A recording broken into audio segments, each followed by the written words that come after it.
And I'd like to introduce our first speaker to say a few more words about the importance of our Senior Vote campaign in this upcoming election is Kevin Prindiville. Kevin is a good friend of Kara's. He is the Executive Director of Justice and Aging, a national organization that uses the power of law to fight senior poverty by securing access and affordable health care, economic security, the courts for older adults with limited resources. In 1972, Justice and Aging has focused its efforts primarily on those who have been marginalized and excluded from justice, such as women, people of color, the LGBTQ individuals, and people with limited English proficiency. Kevin is Justice and Aging's Executive Director. He is a nationally recognized expert on Medicare and Medicaid policy and has served as counsel in several class action lawsuits protecting low-income seniors' access to public benefits. Kevin has a long history of developing partnerships and directing strategic advocacy efforts. Kevin is on the board of directors of the American Society on Aging. Prior to joining Justice and Aging, Kevin worked as the staff attorney at the Pennsylvania Health Law Project in Philadelphia, where he represented low-income individuals having trouble obtaining health care. Kevin is also a member of the Master Plan on Aging, a stakeholder advisory group where he has emerged as SAC's leader and facilitator, bringing stakeholders together in a thoughtful yet powerful way to advise and in some cases demand action from the state legislators and the governor. He is a thoughtful and powerful advocate for low-income seniors and people with disabilities. We are so grateful to have you with us today, Kevin. Thank you so much for joining us, and I'll turn it over to you. Thanks so much. Well, thanks so much, Cindy, for having me, and to all of you for letting me share some time with you today. I apologize for the lighting. I don't know if you can see outside, but I'm in Oakland today, and the sky is completely dark here. Because the smoke has basically blocked out the sun. So it's a strange day here in strange times, like Cindy said. These are really challenging times for our country and for all of us as individuals and for our families. So wonderful to be here with you today. I hope that you're staying safe and healthy where you are. It's nice to see some friends out there. You know, thank you, Cindy, for having me, and Jody, and I feel so grateful for my work in partnership with Kara, and to see friends like Janie. And I think I even saw an old friend from when I was growing up, a parent of a friend when I was a kid. So I hope that's you, and excited to see you. You know, and today is such an important topic. I really appreciate that you're all here gathered today to get educated, to get ready to take action, and to vote as part of the upcoming election. Like Cindy said, this is just a historic and crucially important election, like all are, but this one in particular is really critical for issues that matter to older adults today, as well as all of us that are aging and hoping to be older adults later in our lives. Just a crucial election. There's so many issues to be tracking, to get informed about, to be engaged on, and it's critical that you all are voting, that you're turning out friends and family to vote, to be part of this process. Our country is special because it's a democracy, because it's a place where each of our voices matter in informing policy, informing what the lives are like for ourselves as individuals, for our families, for the broader communities we live in. So the engagement that you all show through your participation in CARA and through your plans to vote this year are just so important. I thank you so much for what you're doing. Today, I'm just going to talk about some of the different issues that we think are critically important in this election, both at the national level, the state level, and even at the local level, just to frame you know, what you're thinking about as you're voting and as you're hearing from the elected and folks that are hoping to be elected officials on your meeting today. So at the national level, you know, we have the presidential campaign, of course, and then also very important congressional races.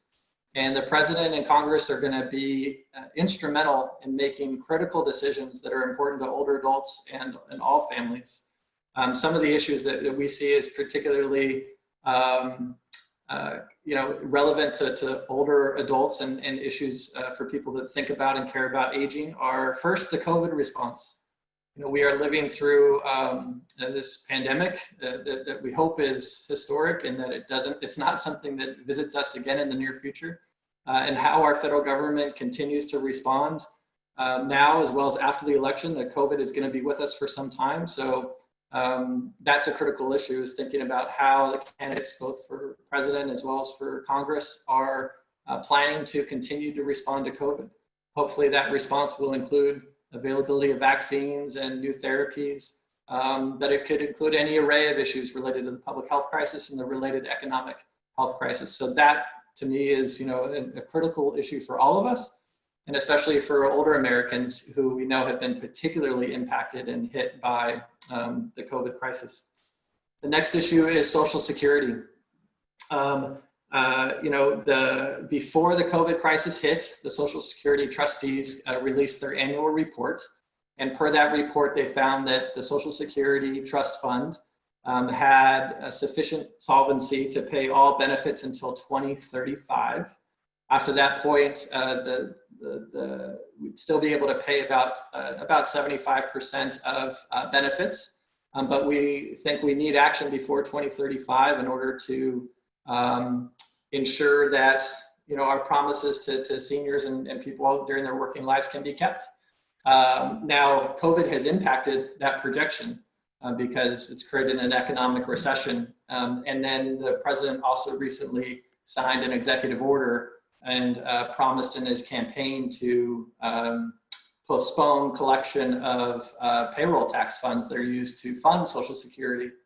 And if that change became permanent, the Social Security Administration has found that the trust fund would actually be depleted entirely for people that rely on disability insurance in the middle of next year. And for the retirement benefit, the trust fund would be depleted by the middle of 23. So there will be massive implications for Social Security as a result of this election.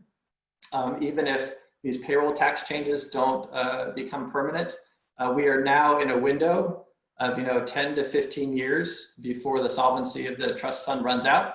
So these next 4 years are going to be critical to taking some action to address Social Security. We hope with an effort to expand Social Security and strengthen the program for people that rely on it. Medicare is in a similar situation. Before COVID hit, the Medicare trustees released a report that said the hospital insurance trust fund, the Part A of Medicare that's funded in part through reserves, would be depleted by 2026. So that's just 6 years away. We think that is going to actually accelerate some because of COVID and COVID stress on the healthcare system as well. So we could be looking at, without action, a depletion of the reserves in the Medicare Hospital Insurance Trust Fund during the next presidential term in office, the next four to 6 years. So the next term is the one that's going to be critical for addressing Medicare. Of course, Medicare is part of a broader healthcare system in our country that includes the Medicaid program, the Affordable Care Act, and we've seen that continues just to be a pressing issue for American families as we sit around kitchen tables and think about how we're going to afford healthcare bills, how we're going to afford, if we contract COVID, the costs of COVID treatment. If there's a vaccine, how we'll afford that vaccine. So healthcare remains a critical issue with some real differences in candidates and parties in how they're approaching healthcare, whether they have a plan at all, and what that plan would include. So that's a critical issue that's very important to older adults and people of every part of their lifespan. For older adults in particular, an issue that you know about if you live with older adults, if you care for older adults, if you are aging, is long-term care, and the way that we create and don't create systems for caregiving, and that's going to be a critical issue for the next president and next Congress as well. So we should be looking at what candidates have to say about how they're going to create a system for care as more of us grow older and need those supports to remain at home and in the community and connected to family and friends. And then finally, those are the issues that often people think about as, issues for older voters. And there's all this talk about the power of the older voter, which is certainly true. But as you all know, older people are people. So older people can care about lots of different kinds of issues. And I certainly engage with a lot of people of all generations that care also about issues like climate change. As I said, living through a day the first time in my life when the sun is blocked out by smoke, and we know that the fires and incidents of disasters in California are related to climate change, the result of climate change. So I know that climate change is an important issue for many voters and older voters.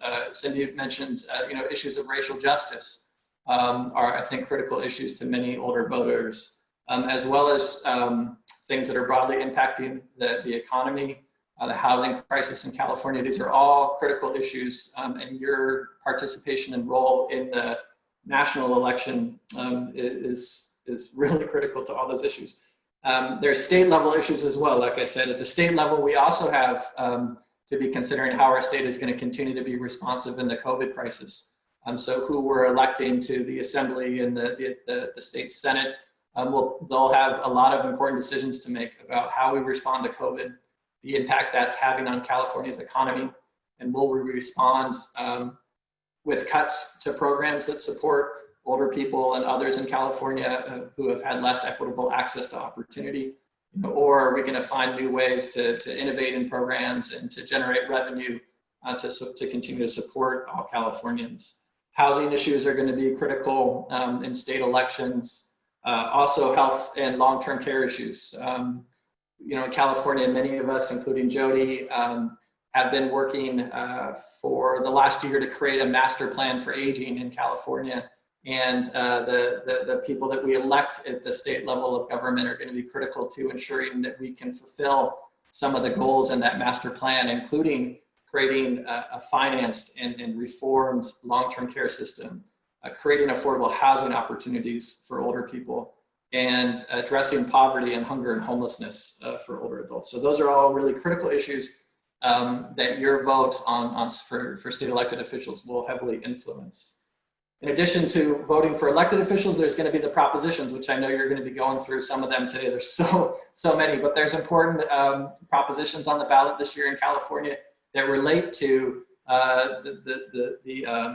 to tax policy and land use and housing, that relate to racial equity, and so much more. So, in the midst of all of it, there's so much for us all to be digesting and getting educated about.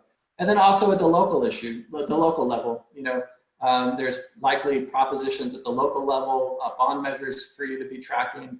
The elected officials that you vote for at the local level, again, are critical to the COVID response.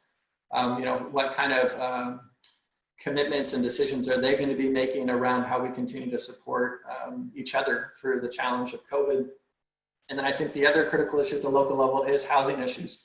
How can local officials really be involved in creating more affordable housing opportunities, in addressing issues like homelessness in your community, especially with an eye towards how those issues are impacting older Californians. So, an incredible amount at stake, a truly important election year. And your vote is going to matter at so many different levels. I really thank you for taking this time to engage. I take it as a sign that if you're here today, you also have a plan for taking what you learned today out into your community and the conversations with your family and friends and neighbors, to really get everybody involved in this, and always a critical process, but especially this year. And also, I think you're going to be talking later about the logistics of voting. I know for me, this is the first time that I'm planning to vote in mail, so I'm educating myself about how to do that. But I encourage you to stay safe through the voting process, to vote by mail if possible, so that you are safe, and then to make sure that you understand that process well, and so that we're sure that all of our votes are counted and that they're only counted once. And if we all do our part, then that's how we collectively move our country together, both for older adults, but also, as you all know, I'm sure, really our families, and older adults as part of those families. So thanks for having me. I'm happy to answer a couple questions if you have time, but really a pleasure to be here, and thanks for all you're doing.